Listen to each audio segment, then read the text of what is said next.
कोलकाता में world blood donor day के मौके पर West Bengal voluntary blood donors forum और इंडियन रेड क्रॉस सोसाइटी ने एक जागरूकता रैली निकाली।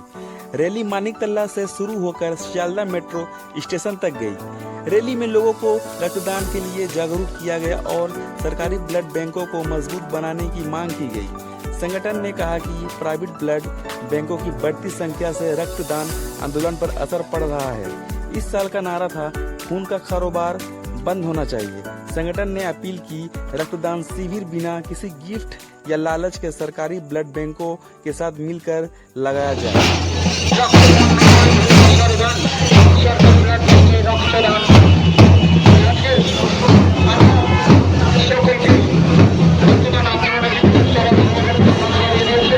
দিনটাকে বিশ্ব রক্তদাতা দিবস হিসেবে পালিত হবে। 11টি দেশের মধ্যে 10টি দেশই বিভিন্ন মনীষীদের কথা বলছেন।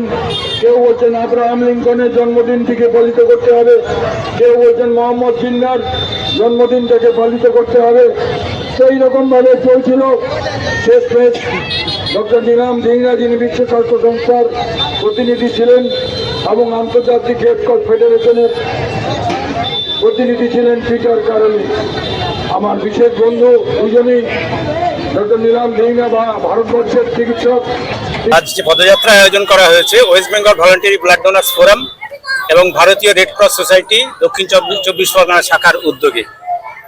আর আমাদের সঙ্গে এখানে উপস্থিত আছেন শ্রী অপূর্ব ঘোষ, যিনি West Bengal voluntary blood donors ফোরামের প্রতিষ্ঠাতা এবং বর্তমানে তিনি ভারতবর্ষের একটা জাতীয় স্তরের সংগঠন আছে, federation of blood donor organisation of India, তার মহাসচিব এবং একই সঙ্গে বিশ্বজুড়ে স্বেচ্ছা রক্তদানের ক্ষেত্রে সবচেয়ে বড় সংগঠন IFBDO, যাকে আমরা ফিওটস নামে চিনি, তার তিনি অ্যাডভাইজার।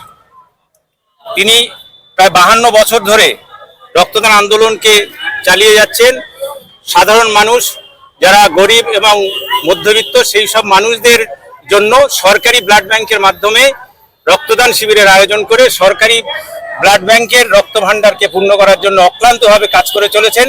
ওনার স্বপ্ন ভারতবর্ষকে 100% স্বেচ্ছা রক্তদানের আওতায় নিয়ে আসা। নিয়ে যারা রক্তের ব্যবসা করছেন, মাঝে আপনারা দেখেছেন যে সরকার পরিবর্তন হওয়ার পর একটা জায়গায় গিয়ে রেড হয়েছে।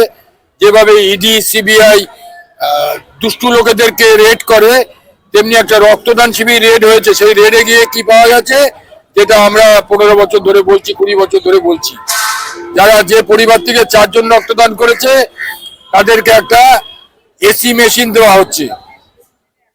যারা 3 জন রক্তদান করেছে তাদের করে একটা স্ট্যান্ড ফ্যান দেওয়া হচ্ছে। যারা 2 জন রক্তদান করেছে তাদেরকে একটা হকিন্স কুকার দেওয়া হচ্ছে। এইভাবে রক্তদাতাদের দান করা রক্ত যদি উপহার উপঢৌকনের বিরুদ্ধে পরিবর্তে দেওয়া হয়, তাহলে স্বেচ্ছায় রক্তদান, বিশ্ব স্বাস্থ্য সংস্থা বলছে রক্তদাতা রক্ত দিয়ে আনন্দ পাবে, আর কিছু পাবে না। কিন্তু সরকার একদম নীরব, চোখ বন্ধ করেছিল। আমরা চাইছি নতুন সরকার এই ব্যাপারে, খালি আইন যে আছে ভারত সরকারের, আমি নিজে ব্যক্তিগতভাবে প্রধানমন্ত্রী যখন ছিলেন 2002 সালে অটল বিহারী বাজপেয়ীর কাছে দেখা করেছি, রক্তদানের জাতীয় নীতি তৈরি করেছি। জাতীয় নীতিতে বলা আছে no buying and selling of human donated blood. বিশ্ব স্বাস্থ্য সংস্থার এই নির্দেশাবলী ভারতবর্ষে লঙ্ঘিত হচ্ছে, পশ্চিমবঙ্গে লঙ্ঘিত হচ্ছে, সারা রাজ্য জুড়ে লঙ্ঘিত হচ্ছে, সারা দেশ জুড়ে লঙ্ঘিত হচ্ছে। আপনারা সংবাদ মাধ্যম, আপনাদের মাধ্যমে বলছি, রক্ত ব্যবসা বন্ধে আবেদন, এই সংবাদ শিরোনামে আপনারা আমার কথাটা অন্ততপক্ষে তাদের কাছে পৌঁছে দিন। আমি জানি এই কথাগুলি মুখ্যমন্ত্রী জানেন না, এই কথাগুলি স্বাস্থ্যমন্ত্রী, তিনি ক্যান্সার বিশেষজ্ঞ, কিন্তু তিনি কিন্তু এটা জানেন না যে প্রত্যেকটি রক্তদান মানে, গতকাল রাতেও আমি একটা ফোন পেয়েছি কোত্থেকে, সোদপুর থেকে। আগামীকাল শাসক দলের একজন বিধায়ক যাচ্ছেন রক্তদান শিবিরে, তার কাছ থেকে 500 টাকা চাঁদা নিয়ে এসেছে রক্তদান শিবিরের জন্য। কোনো দরকার হয় না। রক্তদাতারা, সরকার এখন 100 টাকা করে টিফিনের জন্য, জলযোগের জন্য দেয়। ব্লাড ব্যাংক এসে রক্ত নিয়ে যায়। রক্তদান শিবিরকে উৎসব করবার জন্য, রাজনৈতিক নেতাদের বক্তৃতা করবার জন্য রাজনৈতিক মঞ্চ 52 বছর ধরে দেখছি। অন্তত সেটা বন্ধ হবে। এটা আপনাদের মাধ্যমে মানুষের কাছে, সরকারের কাছে আকর্ষণ করতে চাই। রক্তদান আন্দোলন দীর্ঘজীবী হোক। পৃথিবীর সর্বশ্রেষ্ঠ উপহার, রক্ত নিয়ে ব্যবসা বন্ধ।